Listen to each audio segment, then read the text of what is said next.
to your weekly Corner Späti, where we will be issuing an APP against one tiny Swedish woman for destroying the fabric of German democracy forever. It is me, Ciarán, and I am joined by Nick. Hi, I'm back. Yeah. Now you're back properly. I'm back properly, yes.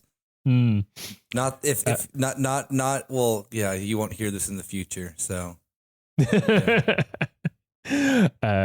Nick has been undercover at various Israel Hassa demo, trying to triangulate the location of Greta Thunberg for the German state. Exactly. Yeah. I failed. They found me out. Yeah.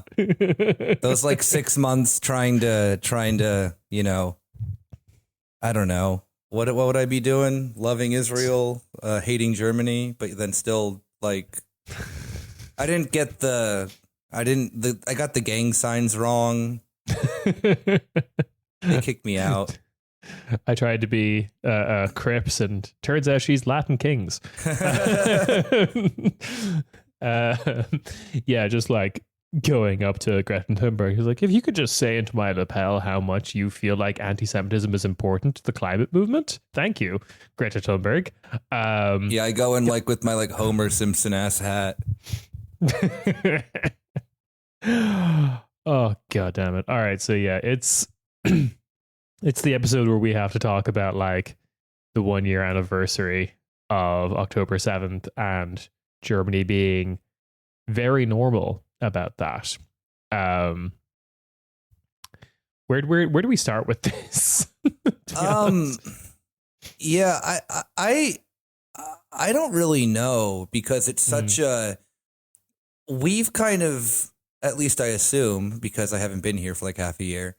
I was always under the impression that like Germany would eventually, not like that they would like cave in any way, because of course not, but that public distaste of what the German government is currently doing would eventually like seep into some form of politic.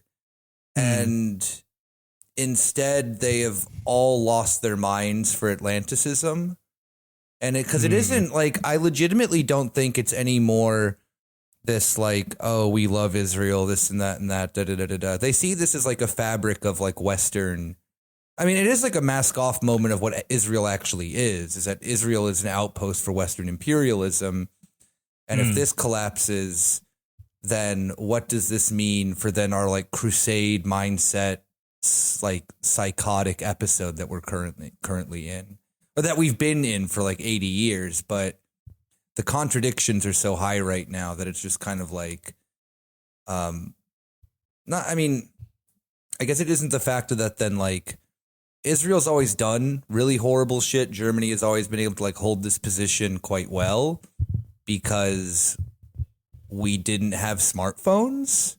And I mean that seriously, of like, yeah. I remember covering 2021 where Israel was carpet bombing Gaza, and that Germany could like, you know, wiggle its way out of pretty easily by being like, well, you know, Israel has the right to defend itself. There wasn't nearly as much footage going around then. Yeah, but like I think part of that is like also just the like just the sheer amount of what's going on. Like no. Of course, absolutely. This is significantly worse than 2021. It's been going on longer. But even I remember at the beginning, post October 7th, the amount of videos coming out of Gaza were significantly more than had been in previous years. And I think that was like the one thing that you could see then for the first time, at least in my memory, of then people getting an actual glimpse into what Israeli occupation looks like, and that changing the I know even for like personal experience of people that I knew who were like adamant, like, oh, we support Israel because we have to, then change their tune and be like, oh no, this is fucking evil, you know? And I think that's I think that has to do with a lot of the sense of just simply how much people are actually. I mean, it's to be very fair, the first genocide that we're seeing on like social media, you know, like in real time. And especially then on the back of the videos that then we're recording this on Monday, the 14th. And the past 2 days, I've seen nothing but videos of makeshift hospitals being burnt down with victims still on IVs, which is horribly gruesome.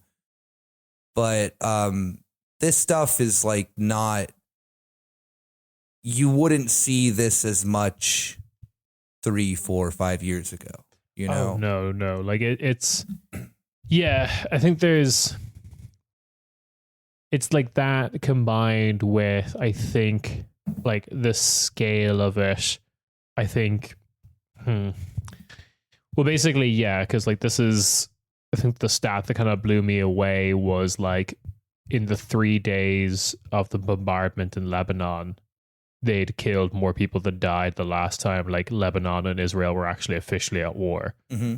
In like what, 2006 or something like that. Yeah. So it's like the scale of this is much higher than what it's been before. And I think that is just getting a little harder for like a lot of like complicit media and media that supports Israel to hide away. Unless you're Germany. Yeah, we got to put a little asterisk there. Like, no, I mean, like it is very. Like, their baseline is lower, but even they're kind of like struggling compared to what they did before. Because like, yeah, you're right on that. That's definitely for sure. But they still kind of try to frame. I think that then the framework that I am confused about seeing is that how Germany then collectively, and by collectively I mean like the media and like political class of Germany, tries then now. This is no longer some like issue about like, oh, it's just Israel and Hamas. It's become like a Western civilization versus the world thing. I saw like today a tweet from a member of the FDP who's in the Bundestag saying you're like these, like we're fighting a hybrid propaganda war that's threatening Western values. And it's like the fact that they're now like doubling down on that really is scary in the sense of like, well, it was easy always to just kind of do the Hamas thing because most people in the West are like, oh, Hamas, terror organization, bad. Yeah. But then now in the sense of like, oh, if you're seeing a hospital engulfed in flames, that's part of a hybrid war of, you know, that's trying to undermine Western values. And that's a bit more of like, well, okay, Israel has always been kind of mask off about what they've wanted, which has been they want a larger chunk of land in the Middle East because some fucking fake book told them so. And Europe is going along with it, one, for the geopolitical reason, and other, two, because of this bullshit. Legitimate fear. I mean, not legitimate as it's actually legitimate, but they think it's a legitimate fear of like clash of cultures. The Arabs are going to come and this and that, which is like the dam's been broken. Every major party is hyper racist at a point that I have not seen like since living here. Yeah, which is very bad. And maybe it's personified too by seeing that just like Twitter loves showing you the most racist shit, but also in the sense too that then like, I mean, I don't even know where to start with this. Like what, Baerbock today or yesterday at the Bundestag? No, today at the Bundestag. Like Olaf Scholz's weird, like, weapon shipments kind of little dealy-do that he did the other day. Like, Germany is just trying to contort itself into any shape that it can in order to preserve Western hegemony at this point. It's not about Israel anymore, you know? Yeah, it's getting oh man, it's getting weird. Because like,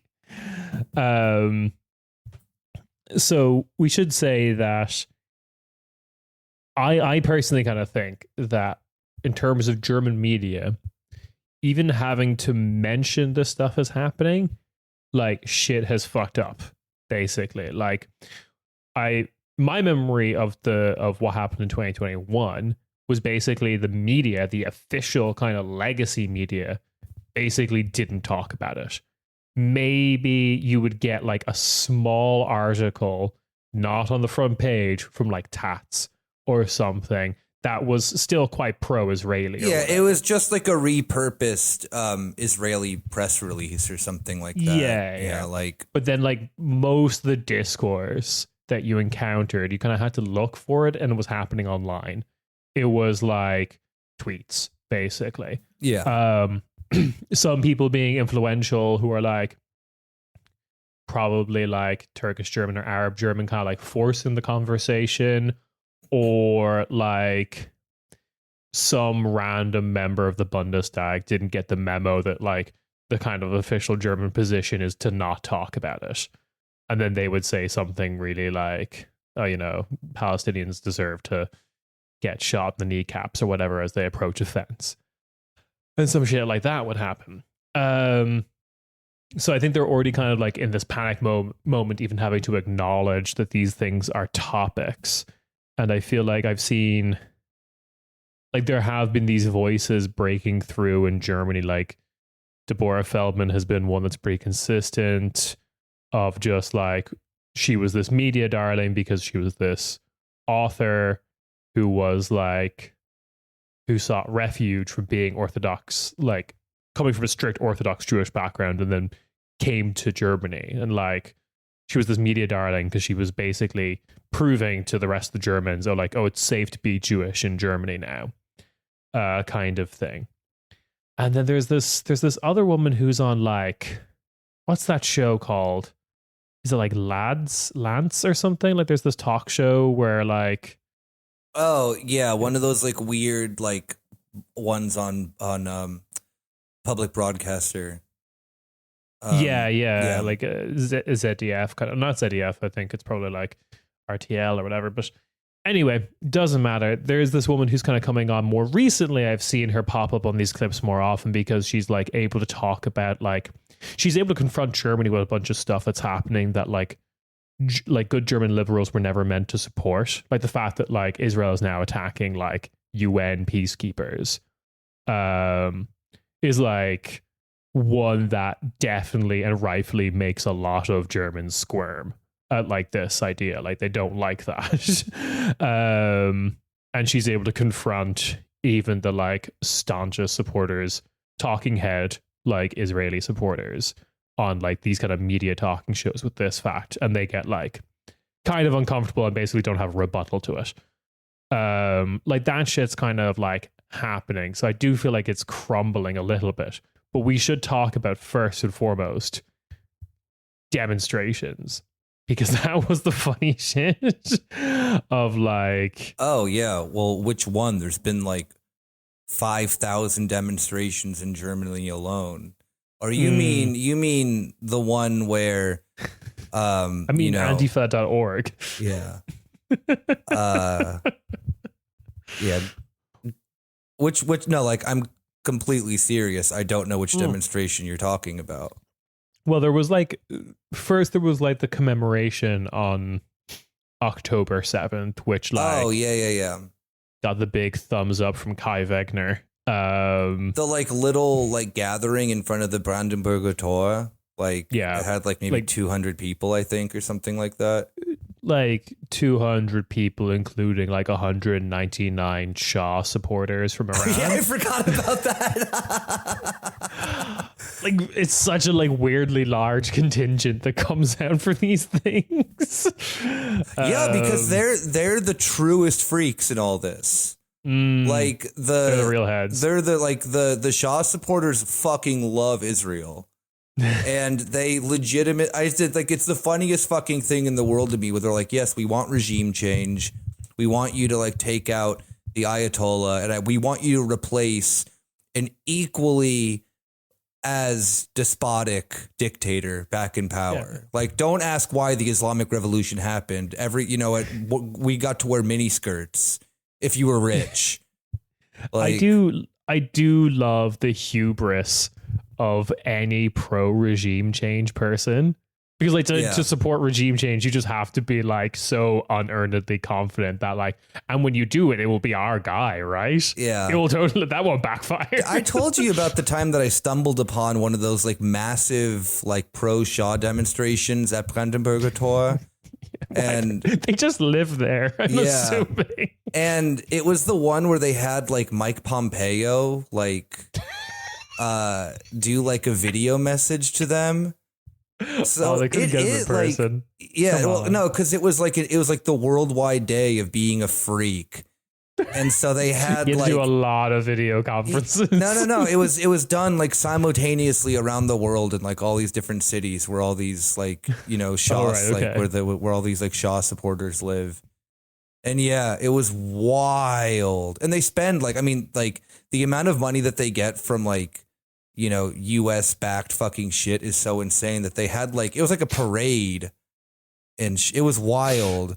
They had like a full blown stage. They had like bands that like came and played that were just like these like, scared little German kids being like, what the fuck am I doing here? Like they had like people dancing on stage. It was fucking wild. And then Pompeo is like, yo, DJ, run that shit back. Pre-1977 or whatever year that was. Yeah. But it's you're right. The thing of I do think though that then like they're putting their bets at least in the right spot, that if the US were to, then they would just like probably put the Pahlavi family back into power into some like British form of like a constitutional monarchy sort of thing. Yeah, but just like also knowing the US, they just like fuck up so badly that in 5 years' time, miraculously, the Taliban are in charge of like it wasn't meant to happen here. Yeah, it's like it really is one of those things of like, I'm always so flabbergasted how people are so fucking dumb. Of like it's like what, a year or two before the Shah like abdicated, he threw the largest party in human history. Sick. They just want that back, Nick. Why don't you want don't you want to party? Yeah. It's just like one of those things like, well, of course he got overthrown. Like, are you fucking dumb? The entirety of Tehran was turned into Oh, no. It was in the middle of the desert and he had to like build the infrastructure for it that like literally bankrupted the country. Oh, I see. Yeah. It was like, what if Oktoberfest, but like, but Oktoberfest is in a city. No. But like Oktoberfest also was for like a fucking wedding and it lasted like for 2 weeks or some shit. Yeah. You need the Islamic Revolution is just one long wedding party. That's right, baby. Never ends. 50 something years we're at it. Yeah. But yeah, I mean, it really, like that demonstration, those demonstrations are always really funny to look at. My favorite ones are always when, I thought that you were meaning this one of the like anti-Deutsch going and on the street with like 30 people, and they had like I don't want anyone to correct me about this, like, because like the police are always at every demonstration, but they had like a legit police escort. The police were not there in riot gear.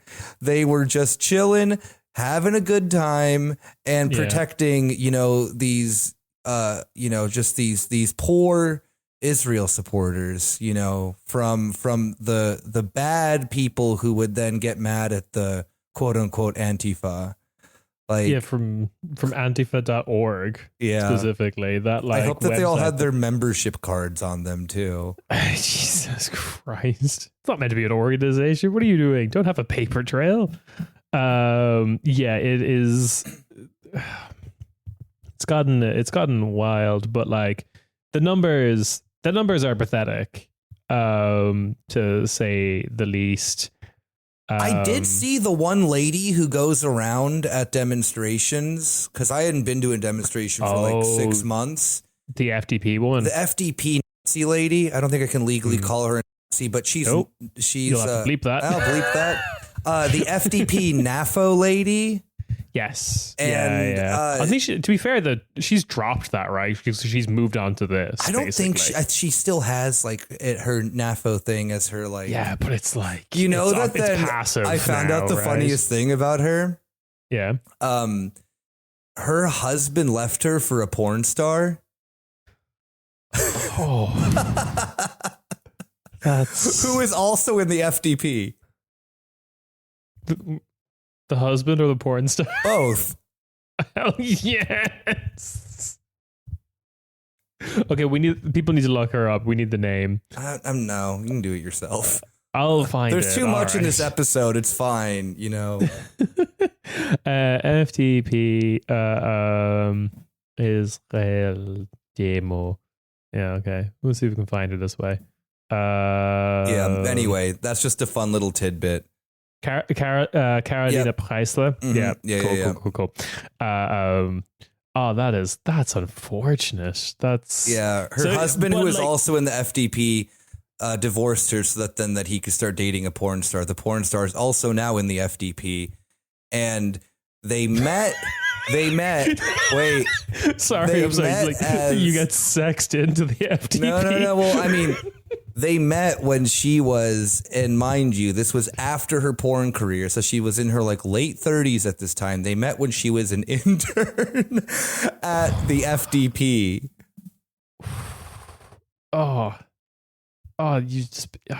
This woman's been done dirty, but like bad divorce energy comes for us all. Like, I mean, that's like a very on-brand FDP though relationship. I feel of like 100%. The Libertarian Party. Yeah, I think they have thoughts and opinions on age gaps. I'm sure. Like I said, the porn star is like older. Yeah, the porn star was the one having the internship. Yeah. Okay. Cool. I was more talking about Preisler and her divorced energy of like going to all these demos and talking about. Oh yeah, that's super divorced energy. Yeah. Because she is like famous for going around. What's her poster usually say? Does she have to like believe Israeli women? Those people who've gone on to talk shows and have lied the entire time. Like, not to say the sense of that, then that like, like. Why is she wearing army fatigues? Because they're all freaks now. Does she have like IDF army fatigues? Probably. Yeah, they're all. They're all freaks. I think this is her on the. This is the. Sorry. This photo of her wearing the army fatigues, which I think might be like like IDF excess supplies, is the build.de article. FDP Politiker verleiht seine Familie für Pornostar, jetzt spricht seine Ex-Frau. Hell yeah. But it really is this like thing that's so unfortunate because there is like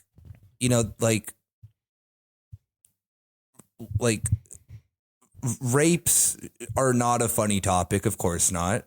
And they are like the thing of like, of course, like, yes, believe people that have had this stuff happen to them. However, when they keep notoriously making up stories, or that then the sense that then that German media ignores all the fact of the, systematic rapes that then the IDF does, it just ends up becoming this thing of like, what are you going out there and like doing and like you look like such a goofball on so many different. Well, it's the thing that goes unsaid, right? Because it's like, believe them to what end? It's believe them to the end where you think genocide is okay.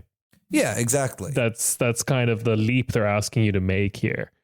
Yeah, even though that story has been disproven probably like 8 or 9 times now with multiple investigations from like the UN and whatnot, that they have not found this to have happened, though, like in the way that then that the IDF, of course, the IDF is going to fucking lie about it, because they want you to think that genocide is good. And the like, it's just this sense of the thing that really grinds my gears more than anything is that then Germans are the first people to be like, oh, well, it's complicated. You have to understand the whole story. And it's like, yeah, well, you're just you're going out of your way, going like, la, la, la, la, la, I don't want to listen. And you think that, and then you start doing the things, the stupid shit that Israel says, like, oh, the UN's been compromised by Hamas. And you go into the fucking UN with a fucking like PowerPoint presentation of why Israel needs to grow 8 times in size or whatever. You don't look any fucking different than those freaks. Anyway, it's worth pointing out that like the pro-Palestinian demos in Berlin were substantially larger. So that's good. Even the smallest ones are bigger than the pro-Israel ones, I gotta say. Yeah, well, to be fair, at that point, they're mostly pro-Shah. But like, just like in numbers alone. Yeah, I mean, when our streams are crossing at this point, like, and yeah, like this resulted in like Germany very much freaking out that one of them was attended by Greta Thunberg. Hence our APB at the beginning of the episode. Yeah. I believe a politician from the CDU called for her to be like banned from entering the country. I mean, like, what, you're banning her from a shitty European country so that she can like go to a nicer one? Like, that's not really a punishment for her. Sorry. Oh, God forbid. I can't come into like fucking Germany. I got to stay in Sweden. Oh, I do think they're like specifically panicking about her because I think they at least realize that a lot of Germans view her as fundamentally reasonable as a person.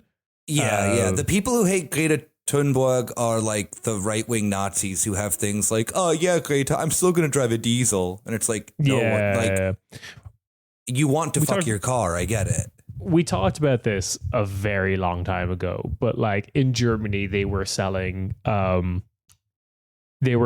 pigtails that you could. Yeah, that was gross. Yeah, that was weird. For anyone who doesn't know, they were selling pigtails that you could like pin with the like boot of your car, like the door of your boot of the car could pin, so they would be like hanging out of them to make it look like that you had murdered and kidnapped Greta Thunberg in the back of your car. So this is like just give you the baseline understanding of like Greta hate, Greta Hasse in Deutschland. But yeah, I do think the like knee-jerk reaction of like, if you're it's so weird. Like from my perspective, it's really weird. If you're like a right-wing politician to call for like her to be banned specifically, of just like, dude, why not just go like whole hog? Why not just ban pro-Palestinian demos? Like just like, why are you calling for this specifically? And I think the reason why they're calling for this specifically is they know that like in the average German household, Greta Thunberg is just viewed as like well-meaning humanitarian. Yeah, well, I mean, like, did you see the report today from, I believe it was in Zeit, that was talking about how like the Berlin police chief was pretty much, she was pretty much calling for that.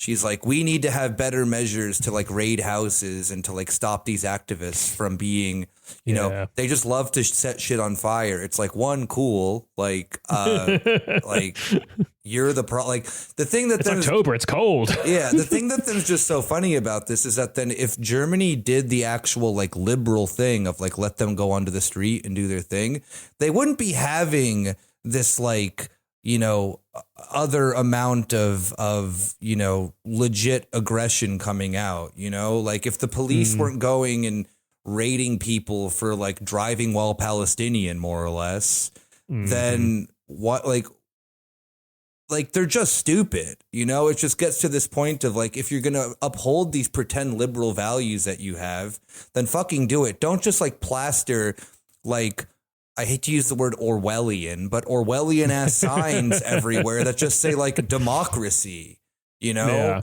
It's fucking lame and no one believes it in this country. The far right is like convinced that then that like the vaccine makes them gay and that then migrants are going to come and, you know, fuck their kids or whatever.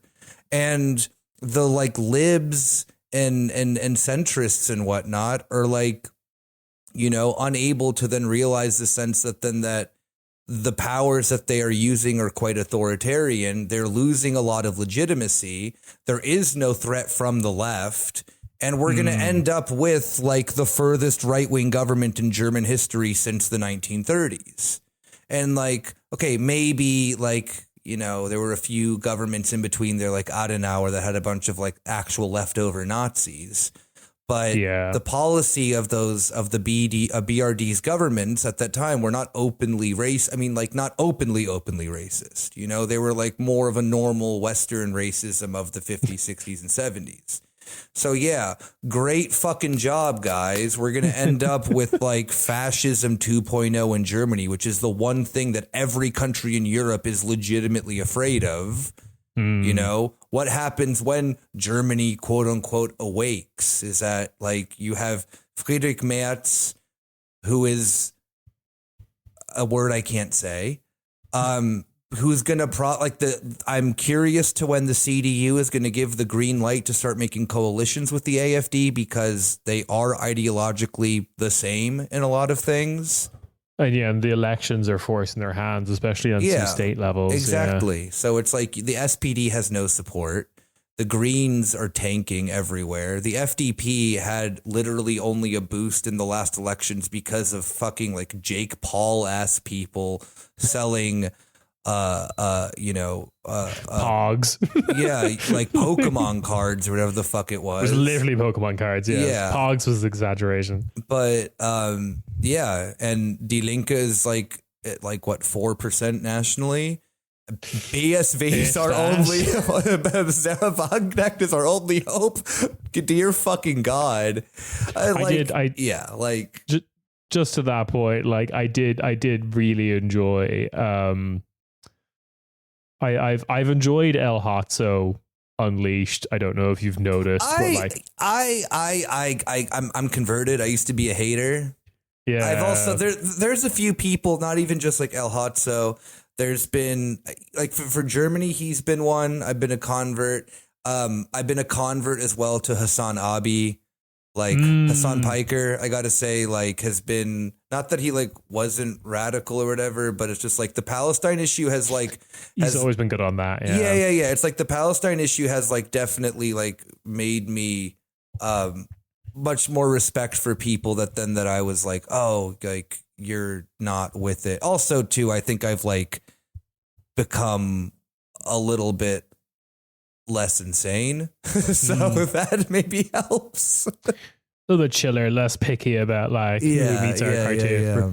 But I did enjoy the El Hotzo one that I think described like a situation with like I even fuck with these corner Späti guys. I don't know if you've heard of them. They used to be kind of shit, but the kind of like the side by side of like when you criticize the Green Party to a Green member, and it's just them like texting a giant paragraph on their phone that goes on forever and ever. It's like when you criticize the Left Party to a member of the Left Party, and it's just like them eyes bloodshot smoking a cigarette being like, I know. Yeah, ich weiß. I was like, yeah, so true, fam. Yeah, because what is it? He made a joke about like the assassination attempt against Trump, but then he kind of lost his like a ZDF kind of deal that he had going for him. Oh yeah, he's been tweeting nuts. That was sick. You know, he was let loose by the German machine. That's absolutely true. The only person to like lose out on to actually lose anything from the Trump assassination attempt was El Hotzo, which is to say a cushy media job. But anyways, moving away from for the country being right too. I mean, that's the thing. The man did not, unlike the Trump assassination, El Hotzo does not miss. But but moving away from the country that had like a racist AI generated Schlager song as its number one for like I think 4 weeks in a row or something. Did you see that? Yeah. Okay. Moving away from that country, I do want to talk about like. Oh, there's other countries in Europe. What? There is. Yeah, I do want to talk about like. Macron kind of did So Macron said that we should stop sending weapons to Israel because, to his credit, he's right about this. If you're going to be like calling for a ceasefire, it is like politically consistent to follow that up with like no weapon sales to the country we would like to do a ceasefire. That is politically consistent. Then, of course, 2 hours after making the statement, he had a phone call with Benjamin Netanyahu in which he basically said like, sorry, babe, don't worry. But side effect of this is that it did force the issue, and it did force like a lot of media to talk about this. And now polling has been done, which I found very interesting. And I thought we could talk about how like all of this supposedly works. Oh, please do. I always enjoy a Ciarán Dole nerd session. So, so after the US, obviously, EU member states are like the biggest contributor to Israel militarily. And the main providers are, in order, Germany, obviously, traditionally has made up about 30% of their military imports, Israel's military imports. Then it's Italy with a distant third place. Mamma mia. The UK, France, Romania, and the Czech Republic. In that order, right? However, getting official figures on how much comes from EU countries to Israel is difficult for two main reasons. Reason number one, most EU-made military goods, especially dual-purpose stuff, gets sent to a US port probably before it makes its way to Israel. At which point when it arrives at Israel, it's counted as a US import. So it's like... Yeah. Second, every country, especially those with sizable arms industry, have black budgets for clandestine operations, which economists just know those exist. Oh, I thought you meant black budgets, like how Trump talked about like black jobs. No. More just kind of like the thing of like how like Gladio was funded and stuff. I know. Yeah. So like I'm being dumb for the bit, Ciarán. Gosh. Oh, okay, sorry. So we know those exist. We don't know how big they are. We know that like the US's one is massive. And this is to stop like for security reasons. You know, like when you do budget approval, you can't go to like Congress in the US being like, I'd like to we'd like congressional approval for this like broom that shoots poison that we're going to get Castro to touch by mistake. You can't put that out in C-SPAN, right? Like you understand why they do this. Yeah, or this cigar that's going to give Fidel Castro a pussy. Yeah, no, we can't be talking about this. We can't just have like phone-ins from like Delaware calling to complain about how too much money is going on the exploding umbrella on the like fucking Hanna-Barbera shit that we're giving to like Cuba. Yeah, a big anvil that will just fall from the sky. Top military contractors in the United States, Rheinmetall. Rheinmetall's not in the U.S. No, what are the U.S. ones? I'm blanking on this Raytheon. Now. Top contractors. Lockheed Martin, Acme. Acme. The U.S. is just like, we're going to have like a very, serious kind of heady think piece in like the New York Times published in like 2028 about all the like painted on tunnels that have been left behind in Afghanistan.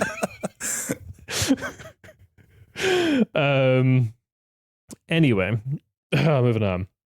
So, in a weird, cruel irony, the EU as an institution, not as a collection of countries, but like the shit that's in Brussels and Luxembourg as an institution, was one of the biggest donors to developmental aid to what they refer to as the Occupied Palestinian Territories, OCPT. So they even acknowledge it, like, officially? Yes. It's messed up, man. Oh, that's so fucked up. That's what has to happen when you have like Greece and Germany in the same club. Like, you know, square these politics together, right? Because like the EU as an institution sent 2.2 billion euro, not a lot of money in terms of governmental directly to Hamas, according to the German government. Basically, between 2014 and 2020. But in that same period of time, the EU countries, so this is national governments operating on this, issued 6.6 billion euro in arms exports licenses to Israel.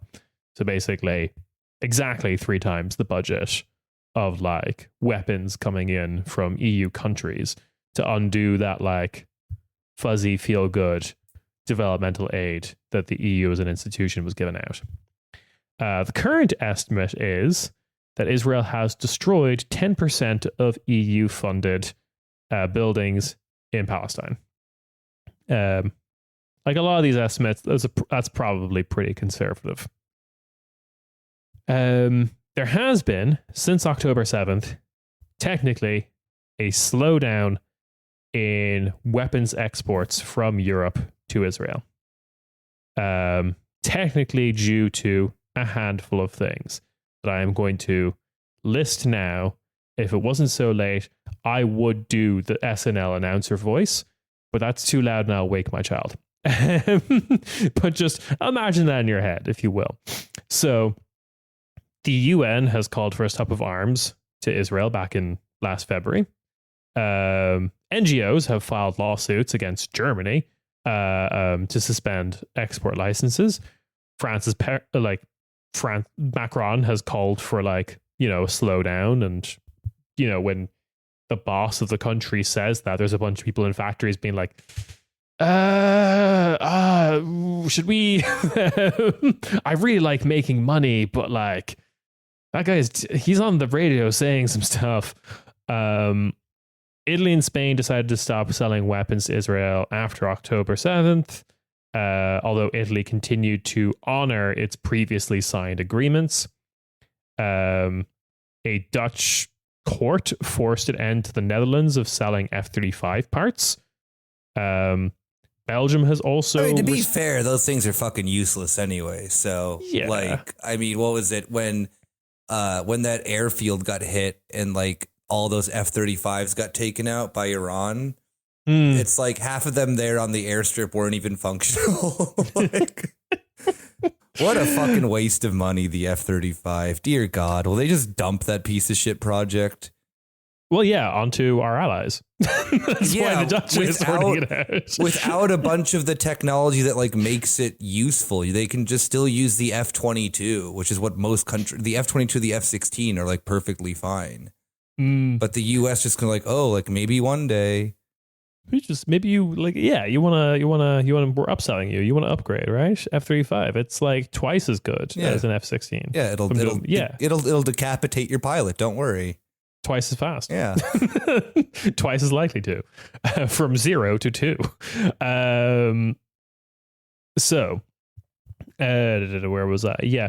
In September, the UK suspended a handful of arms licenses, which was like, I think everyone laughed at this when it was like, they suspended 30 arms licenses out of 350. And everyone was like, that's fucking nothing. But it technically counts as a slowdown, so I'm putting it up on the board. Belgium has also restricted sales, advocating for an EU-wide embargo. Brackets, caveat, do I always have to mention when we bring up Belgium, this is being called for by the federal government of Belgium, which no one gives a fuck about because it's the federal government of Belgium. Flanders and Walloon are not calling for an embargo. Yeah, they have to sell all those old FNFALs that are still fucking lying around for some fucking reason.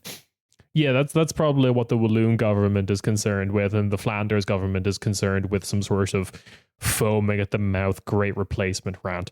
Yeah, probably. So, due to Nicaragua's case against Germany, Germany has seemingly paused arms exports to Israel because it's, you know, being sued by Nicaragua for aiding and abetting genocide. Oh my God. Do you remember when that happened and all these like German pieces like, what is this authoritarian country telling us to do? And it's like, just shut up. Like, you caught with your like egg on your face finally. Like, just settle down. Stop writing opinion pieces. Leave your wife for a porn star. Just do whatever you do over there.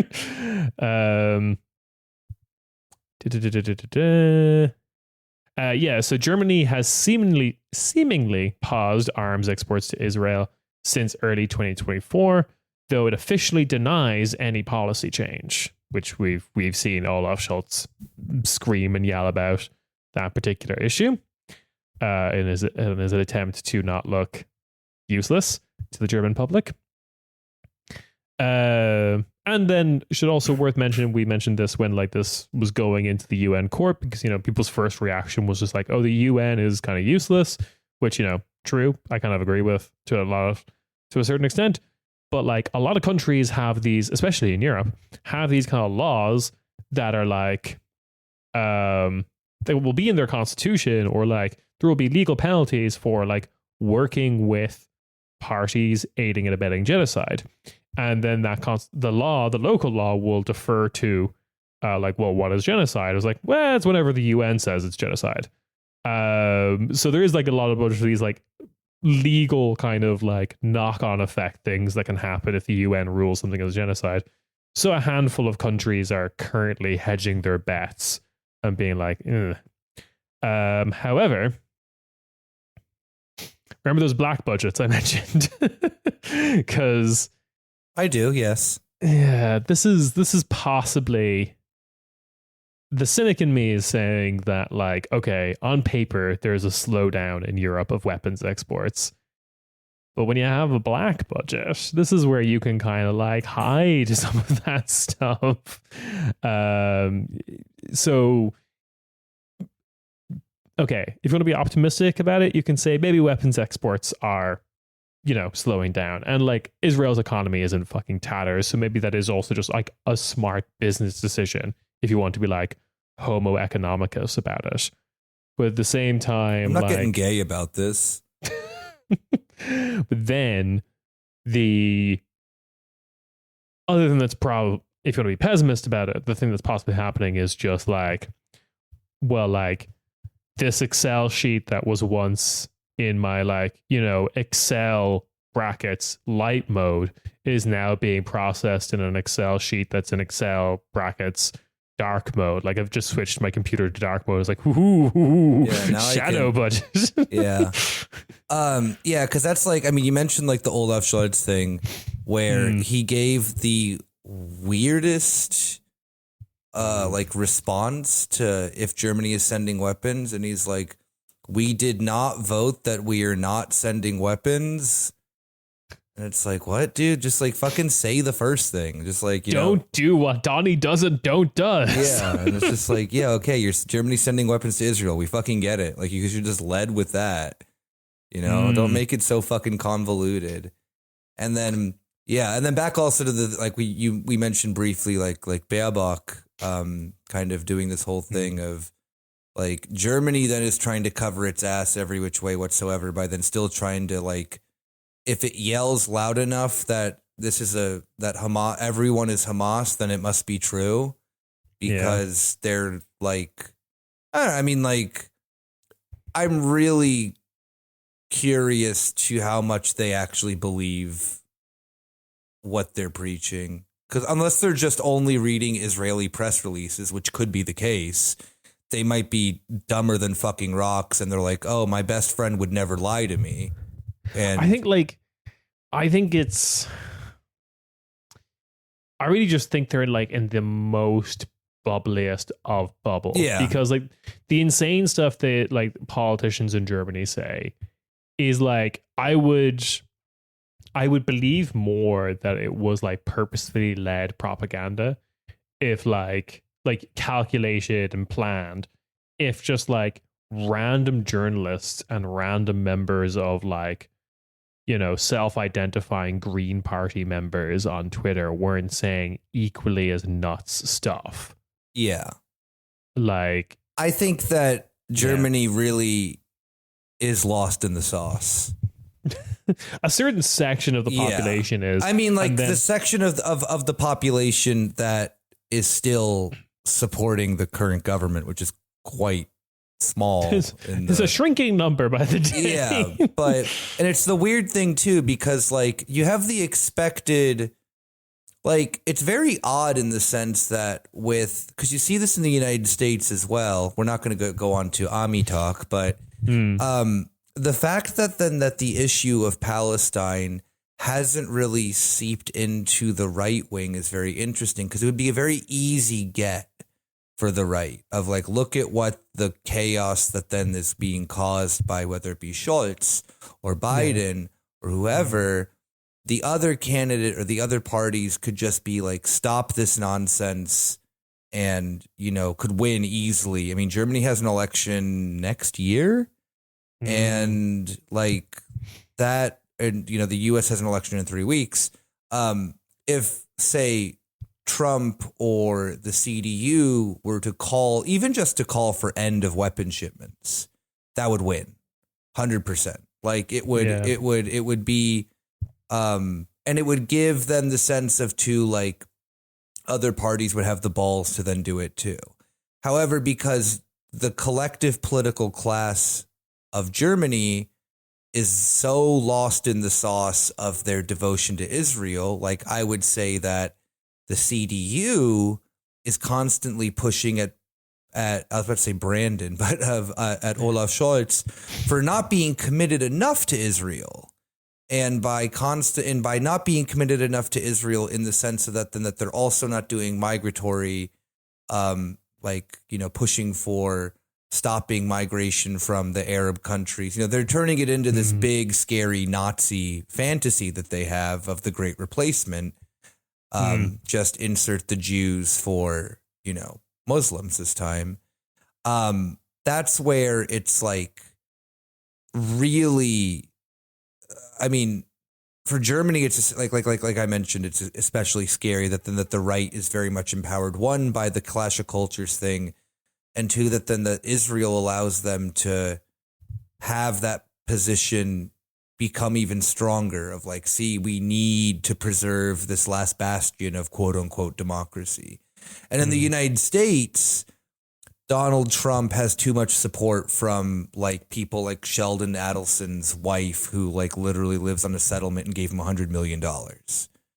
You know, where it's like the Trump camp is like now weirdly, legitimately anti-Semitic against the state of Israel, in the sense that they think that then like the US's support of Israel comes from like some fucking elder protocols of Zion bullshit, where you hear American right wingers constantly use terms like the occupied Zionist government of the United States and shit like that. And so you have this wing that they're not necessarily pro-Palestine. They're just genuinely anti-Semitic. And that's kind of the things. And it's like anti-Semitism has been a part of the Trump campaign too in previous years, or maybe not the campaign, but of the movement, like Trump's support from the far right has always been a problem. Or for him a benefit, I guess. But yeah, and it's very interesting seeing in the sense that that in the two countries that then are the most responsible for this, there is no actual like genuine threat, it feels like, to the political class from like at least like electoral stuff. If Kamala loses, it will be because of Palestine. But if Trump wins, it's not because of Palestine, So it's like this thing of like, it is very, I mean, it also makes the situation just scarier too, than how they're doing the thing that I wasn't actually going to expect of like trying to turn Israel-Palestine into a migration issue, which is bad for everyone. Yeah, like there's an aspect of like, particularly in Germany, where they really want to turn back to like the uh kind of like block party song witch hunt kind of thing. We are turning back the clocks to the like peak Bush era war on terror.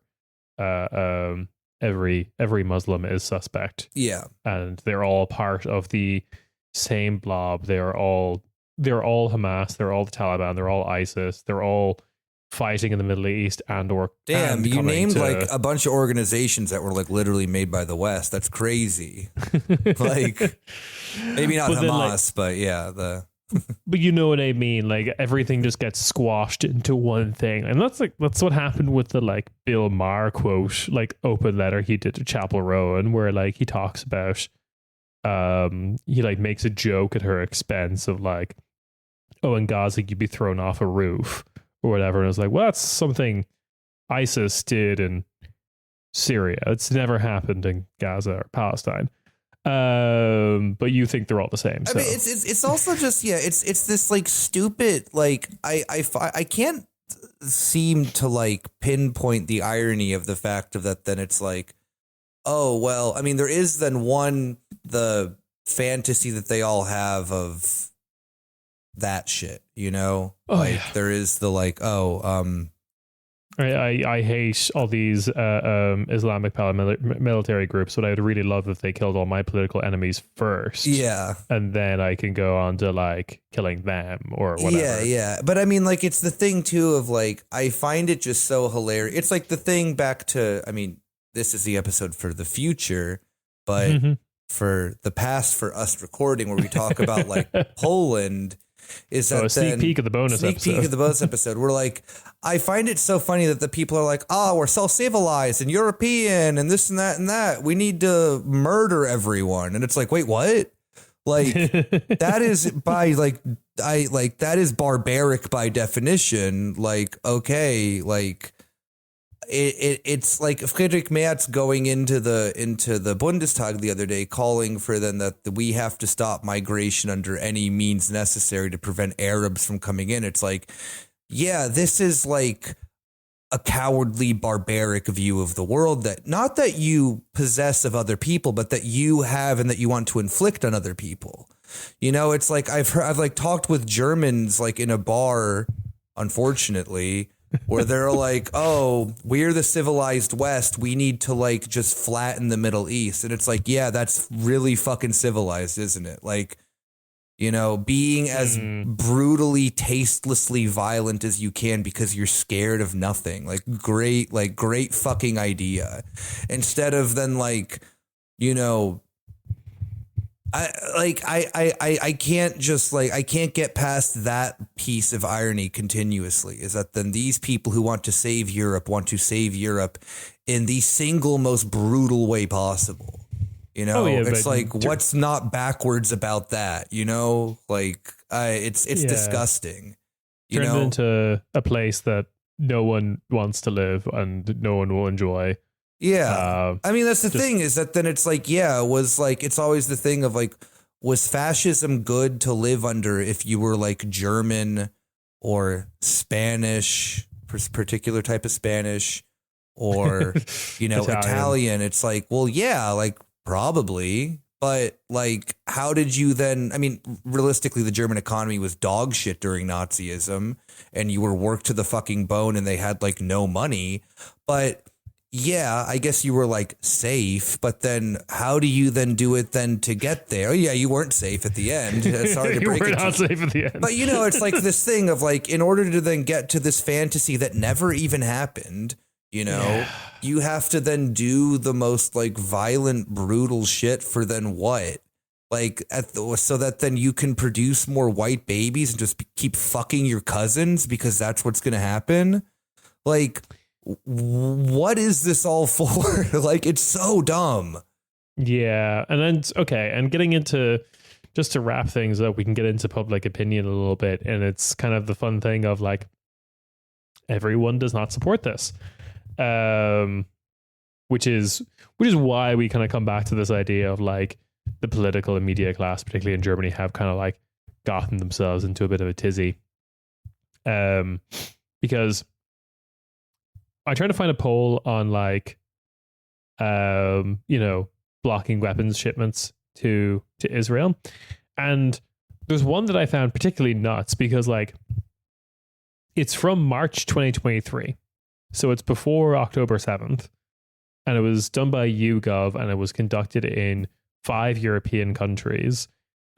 Italy, Belgium, France, Sweden, and Germany. And what is nuts is that like they basically ask the question of like, are you in favor of a weapons blockade to Israel? Like stopping all weapons exports. And like even with every kind of thing like ugliness that has come out of like Germany and their understanding of Israel Palestine, you still had, before this became like a heightened political issue or like more so like it is now, in March 2023, you still had 49% of the German public in favor of blocking weapons exports to Israel, which was the lowest on that list, to be fair, of people for it. But still, like, against, no country had a majority, not even close. 65% for in Italy, that was the highest. The only polls that I found since is like an American poll, which showed that like 61% was for blocking weapons exports. There was no don't know options, so it was 39 versus 61. And then the UK, you had 59% for blocking weapons exports versus 17% against. So it's like there is also just like this kind of like domestic issue with this topic, right? Which is like, how long can you keep going against what everyone kind of like wants? Well, I hate to be like the Debbie Downer here, but like particularly like foreign policy is an issue that then's like not affected by public, True. At least in like the main countries that then like, I mean, maybe you can make, I'm doing this strictly on the sense of like a US perspective on this. No. You're right. I know what you're saying. Like it's something that like the ballot box traditionally never touches, right? Like the only way that the United States and its allies stop getting active in things is when they realize that it's done. Vietnam was an example of that, where they were just not really exhausted of resources, but exhausted in the fact that they couldn't, like the North Vietnamese were far too brutal against the, like, not brutal in the sense of war crimes, like, because the U.S. is doing plenty of those, but there was like, because everyone talks about like 68 and all that, but the Vietnam War didn't end until 75, So it's like the United States could not be successful. Iraq and Afghanistan, the United States just found themselves in a period of just that they couldn't do much more. Israel is a position where that then, because Israel's military, when they are on the offensive, they actually don't do well, but they're not going to probably be like losing land and stuff like this. I'm very skeptical of the sense of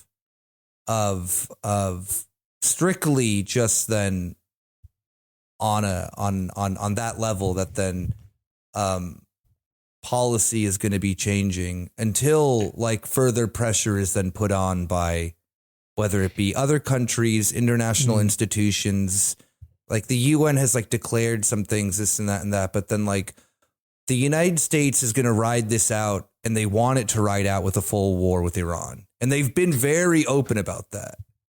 Yeah. And the United States is even sending troops, as of mentioned like today or yesterday, that they are sending troops to help Israel with like defense weapon systems. Yeah. The United States like is technical experts. Exactly. Right? The United States is fully committed to this. The United States wants the United States in its dwindling empire that it is currently in. Remember, like the United States is legitimately threatened by China, not really legitimately threatened by Russia in Europe, but threatened by Russia in Latin America and in Africa, especially. The United States is losing a lot of support internally within Europe. The United States is on like the brink of a fucking civil war, it feels like half the time, because people are so like, just think about the sense that the United States will collapse if one of the OPEC nations just like decides, fuck it, we're going to raise gas or, petroleum to $10 a gallon. Like Americans will be in the streets shooting each other over gasoline because they are so like, I mean, you have the prepper Nazi freaks who like want that to happen and they're preparing for it. And there's videos all over TikTok and Instagram of them wanting that. And they're fine with whatever the race war, whatever that then's going to come. And if Trump doesn't win the election, what's going to happen? Is there going to be like another October 6th? Who fucking knows? Like the U.S. is so insane right now because it is in this like you can't compress all this pent up, destruction of an empire any more than it already is. And Israel is kind of this like final battleground for that because the US is dwindling in so much support and they're not they can't shy away from this. The United States, like Biden's trying to fucking get in a war with China too at the same time, you know? So like it's too much. I hate to like rant about this, but it's just the U.S. has bitten off so much, like too much that it can chew, and liberal Democrats especially are not going to want to then have the U.S. led world order end in any which way whatsoever. And they will take the world down with it. And they've openly said this on multiple occasions that they would rather live like Americans would rather everyone die than not have the U.S. be the world hegemon. And they'll tell you that to your face, Republican or Democrat. So I think more what I was talking about in general is just the idea that like it's hard not to see like public support dwindling. Yes, of course. Yeah. It's hard not to kind of view this like rise of like the right in Europe and the rise of like everyone hating all of the default parties, with like all of the default parties trying to support something that's like deeply unpopular. Like those two things kind of seem to be going hand in hand. It doesn't have like the direct correlation. Like you get to like no one's voting for. Very few people are voting for a party that is like explicitly against what's happening in Israel, Palestine. Yeah. But a handful of people are voting for parties that just like don't talk about it as much or make it a huge part of their platform compared to like the parties that have put all of their chips on it. Like the Greens, for example. The Greens put all their chips on it. The Greens have shot themselves in the foot over this issue, that's for sure. And and like we mentioned you guys mentioned during the European elections thing, is that then the biggest issue for voters in Germany, at least at that time, was migration.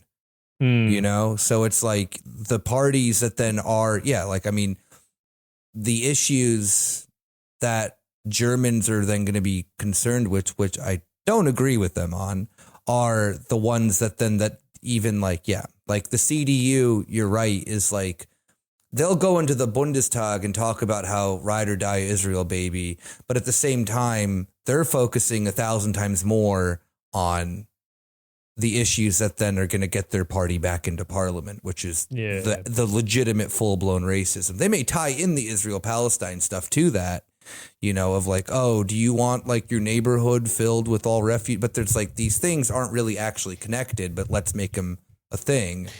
And, that's the thing that then is even more frightening to me, is that then this issue is also very much lower on the like totem pole for Germans, or just for like a lot of Europeans in general. It feels like, because like all these other things are kind of like affecting like the cost of living, rent, inflation, that kind of stuff is like grinding people down a bit more. I think there's also there's a real possibility in some countries of a politician, probably not a whole party, but like a politician coming along and saying like, I'll just end exports to Israel, like as like a position. They'll just say that in an interview and their popularity will just like skyrocket. And the rest of the establishment will call them like cheating for even talking about this topic or whatever. Kind of like what happened in Ireland in 2020 when like Sinn Féin kind of like shot popularity because they finally addressed the fact that like no one could afford rent anymore. And everyone else was just like, you're cheating at politics. How dare you bring this issue up? Yeah. But that's the thing, though, is that yeah. then like rent, I think, is one because it's so like, you know, material to person's everyday life. Stuff, yeah. I wish that there would be the case of like, I mean, it's the thing, too, of like, I think that because, I mean, maybe it's different for you now living in a different country, but the sheer just banality of evil in Germany with this shit of like, you can't get really like, I mean, like what's the fucking point where it's like, okay, like that could probably work in like France or Italy or some other European countries that don't have, that aren't like, or Spain or something like that, where that could become like a main policy issue alongside other things, because they are like, I mean, you know, the rights of Palestinians and the ending of the genocide is obviously just as important, if not more important than, hey, you know, than the other issues that then are going on. And it affects you as well. Like if Israel and the United States and everyone gets into a fucking war in the Middle East, it will affect you materially, you know? So not getting involved in that thing or trying to end it and like actually get a ceasefire is also a material interest of people, you know? Yeah. There's also the other side of this, which is like, it actually doesn't matter what we do. Israel could just collapse because like they've also bitten off more than they could probably chew. And well, yeah, Israel cannot function without imports from. Yeah, but I think they might also run into a position where like those imports are become insufficient to keep them going. Like Nazi Germany did. Yeah. Like, I mean, or like, I think I'd always go back to like the South Africa example. Oh, no, I'm talking about like militarily though right now. Like, yeah, Israel has been having a problem of like that, of the weapon shipments thing. They have had like issues, you know, yeah, and they have had to do a lot of like mass recruitment and shit like that. The thing is that then Israel can't hold up the facade that they're doing super well militarily because they invaded. I mean, when they invaded Lebanon, that ground invasion didn't work. No, like they got pushed out. They got pushed out immediately because Israel as an actual fighting military is horrible. And we've talked about this on the show multiple times. They're only an occupation force. They're not an actual standing army. Yeah, which is why everyone was able to do that tactic where they like snuck up on the tanks and just like attached a bomb to it, because you're not meant to do. Yeah, tanks are meant to have infantry escorts. Yeah, and so the thing is that then like Israel is just kind of, you know, as long as they keep getting, you know, all of these, you know, missiles and bombs sent to them and the drones and all that, they could, I mean, like continuous bombardment from the sky does not mean that you want to win a war. You just want to cause as much indefinite pain as you can on people until they eventually give in, which is what the United States tried forever. Or you just do it strictly for terror, like what the U.S. is doing in Pakistan. And, you know, like these individual strikes of you can't hide from us sort of thing. So Israel doesn't have a military objective, you know? No, they don't. But more just like, I can totally imagine the kind of like house of cards falling because their economy is in tatters. Yeah. They don't talk about it, but a bunch of people who, like a bunch of Israelis who have other passports have kind of like left. Yeah. Like there's been some like notable like online influencers and celebrities who have all kind of like left. Oh, you mean that they don't like getting hit by fucking missiles? Yeah, it's crazy. Oh, crazy, right? God forbid, you know, if only like you could like, you know, get out of the country easily and not just like continuously push people into choke zones. Yeah, and I'm also like, maybe like I don't think this is too optimistic to believe this, but I do genuinely think that like what happens, because again, I keep going back to the South Africa example. Yeah. Because like America was not the last country to pull out of South Africa. I mean, technically that would be Germany. Technically, they didn't actually pull out at any point. Yeah, the country just collapsed. But America did pull out, but they pulled out at a point where like it became aggressively obvious it was a losing battle. They pulled out to save face, basically. And that happened because a bunch of other like countries that are supposedly allies of America pulled out first. And I can totally imagine a handful of European or East Asian countries going a little bit rogue. With regards to like Israel, or like all those like Gulf states that Biden has tried to like do the Abraham Accords with, finally saying like, fuck this. Because just to give you a laundry list of some things that has happened Europe wise, and we can end on this, which is Israel recently in like a series of moves that I think are usually reserved to very kind of cartoonish depictions of North Korea in movies or sitcoms. The UN has now banned the Israel has now banned the UN Secretary General Antonio Guterres from the country. He's technically not allowed in Israel anymore, in a move that just seems like cartoonishly evil. But as a knock-on effect, since he's Portuguese, Portugal's pissed off. There's also what's happening with the UNIFIL, peacekeepers, which 18 EU countries make up that peacekeeping force, notably Ireland, where like they've been pointing at fucking Israeli-made tank at the Irish like areas for a while now, and trying to get the Irish peacekeepers to move. And it's very funny because like we have the on the telly over here, we have the guy in charge being like, yeah, they're not doing any of this by mistake. They're definitely threatening us and trying to get us to leave, and these are deliberate attacks. 2 Italian bases were attacked in Lebanon.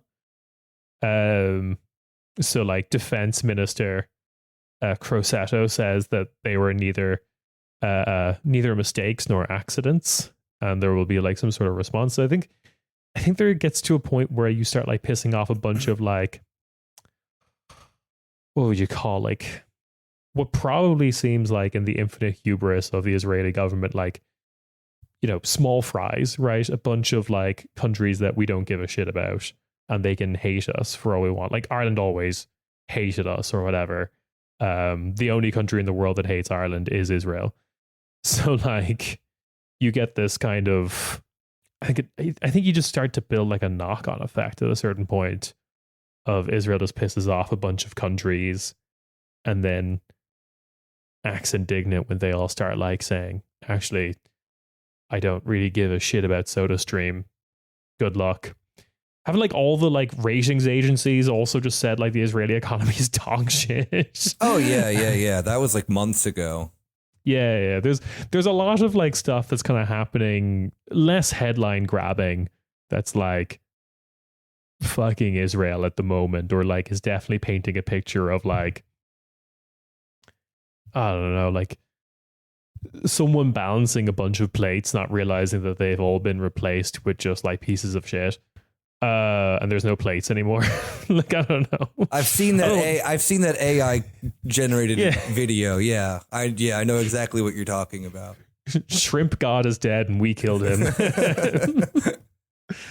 Like it's ripe for collapse. Oh yeah. I mean, like the thing is that then one way or the other, like this isn't sustainable, you know, like no. Like Israel has so many things going against it. I think you're right too, in the sense that then one of the only ways that this will like start building support for it ending is like in that situation, like a South Africa one, you know, It's just the thing that then, again, like I said, that I'm genuinely afraid of how ride or die like not so much Germany, but the United States is, because of how many, like they have their fingers in too many, like, you know, things right now. And it is a incredibly chaotic time. And it's just funny because like everyone's like, oh, well, you know, a multipolar world is super chaotic. It's like, well, we're reaching that, but it's not getting more chaotic because like Russia's doing anything different, or China. Like Russia is going to be stuck in Ukraine now for like a decade, if not longer. You know, they kind of like they found themselves fucked over on that one. China is doing the smart move of nothing. And like Have you heard about what China's doing in the Red Sea? Which I found really funny. I never realized that like any Chinese ship that goes through the Red Sea, they just have like constantly playing on loudspeaker, like in Chinese, English, and Arabic, just them repeating the phrase, "We are Chinese," so the Yemeni don't attack them. Yeah. I mean, it's just it's the sense of that then like we're seeing a period of then like the world changing, but the kind of funniest thing is that then it's because one actor is getting too insane. Not that then like Russia isn't insane. Russia's definitely on like some shit, but I feel that they've also maybe like taken like a breath of like relief, being like, oh, okay, everyone forgot about our, you know, our bullshit that we've been on. And it's weird. Like, yeah, I mean, it's the sense of, I hope that it ends up in that first scenario of that, then people just start not supporting it because I mean, the US and Israel are too full of true believers in the shit. Yeah. And to the point that then that they're totally fine with nuclear war between Iran and Israel, two countries that have illegal nuclear arsenals. Let everyone, you know, everyone forgets the fact that Israel in like the 2000s, just by like a slip of a minister during an interview, like acknowledged that it had built up an illegal nuclear arsenal. So, you know, but like calling the kettle black on that one. That all went out the window when like India and Pakistan made nukes, and we were like, "You're not going to do that," and they're like, "How about I do anyway?" Yeah, no. Yeah, Israel hasn't signed on to like any nuclear treaties or anything yet. Yeah. Just never tie yourself down. Never sign anything. I mean, in that case, that it's been the Corner Späti Alpha Hour. Our recommendation is never sign anything. Never sign anything. Get the loan from the bank. Don't sign any paperwork. Just get the money. Get the money. Yeah. I dibs being the one in the tuxedo. Nick's just in a black hoodie. I'm just in a black hoodie telling you the most psychotic thing about like, yo, ever think about these words that we use in everyday life? Why is it called weekend? Because weak is meaning weakness. And end means it's the end to that weakness, meaning that then on the weekend, you have to grind double as hard. And I'm just recommending everyone do the infinite money glitch. Whatever that fucking shit was. Yeah, go commit literal fucking like 1950s ass check fraud. Absolutely. That's my tip of the week. Anyway, that's been an episode. We will catch you. I'm glad to be back. Yeah. Just wanted to say. That's good. We will catch you on the bonus feed. Ciao, ciao. Bye-bye.